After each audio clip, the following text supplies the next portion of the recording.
My name is Anne Brosnan and I'm the President of ENPE, the European Network of Prosecutors for the Environment.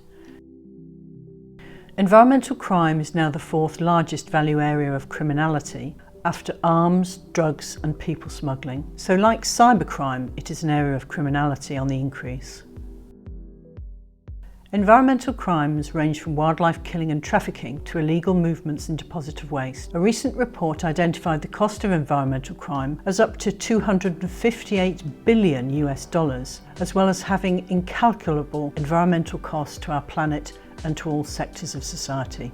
We work with other partner agencies and authorities who scope this illegal activity to find areas where we're most likely to be able to take action against criminals. For example, Europol, whose SOCTA, or Serious and Organised Crime Threat Assessment, has included environmental crime since 2017, and its multi-annual strategic plans, or MASPs, have since then included environmental crime as a priority in the fight against organised and serious international crime.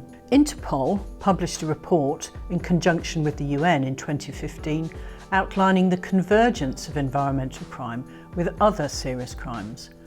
Its environmental security programme has included, at the instigation of the Pollution Crime Working Group, an annual global enforcement operation entitled 30 Days of Action, now 30 Days at Sea. This programme aims to tackle pollution crimes committed at sea with a focus on illegal discharges from vessels, illegal trade in waste and other illegal activity conducted under the guise of containerised transport by sea route, such as illegal movement of pesticides. These initiatives feed enforcement cases through to prosecution.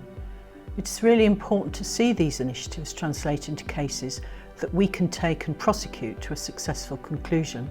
Crimes that affect nature and the environment have the potential to impact upon all of us, whether it is discharges which can impact upon our bathing water or our drinking water, plastic pollution damaging our seas, and air pollution which can affect the very air we breathe. Deforestation is a crime which may ultimately damage the very fabric of our planet. All of the legislation and policy in the world doesn't matter unless you have enforcement officers and prosecutors willing to get into the field, into the criminal courts, to search out this criminality and bring those involved to justice. So let me give you some brief details about ENPE.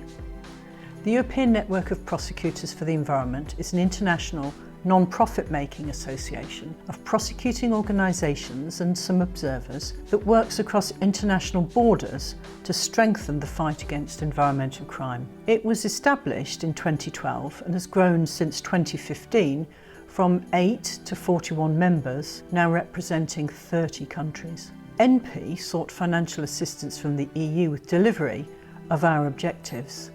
The Life ENPE project, which commenced in 2015, is a 5-year multi-partner project with a budget of €1.7 million, 60% of which is funded by the EU LIFE programme. It aims to facilitate and assist those involved in the prosecution of environmental crime by training, capacity building and promotion of best practice.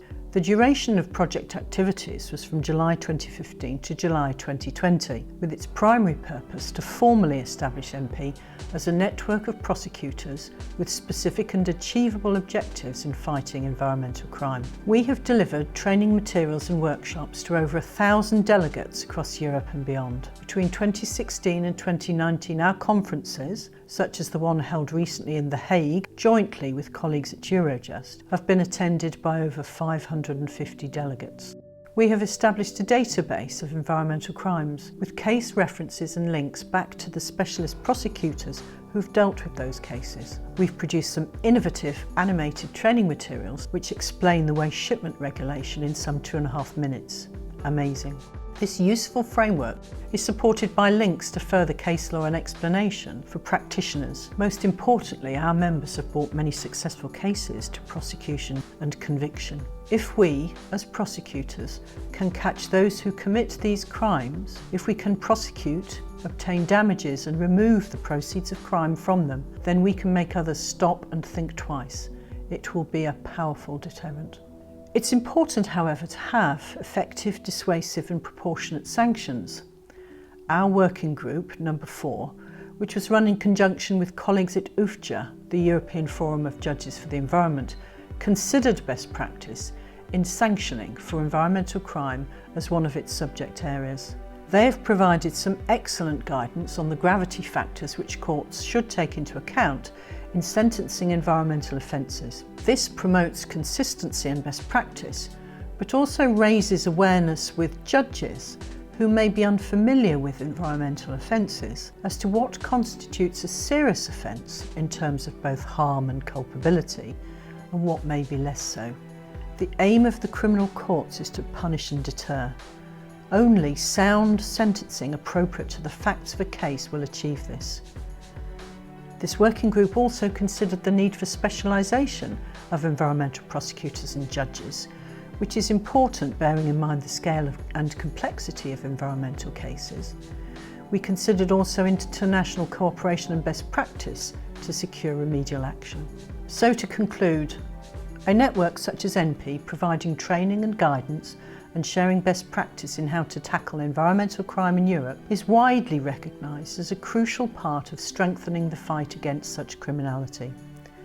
Networking amongst prosecutors and other specialists involved in fighting environmental crime has significant benefits in improving efficiency and ensuring successful outcomes across European jurisdictions and beyond.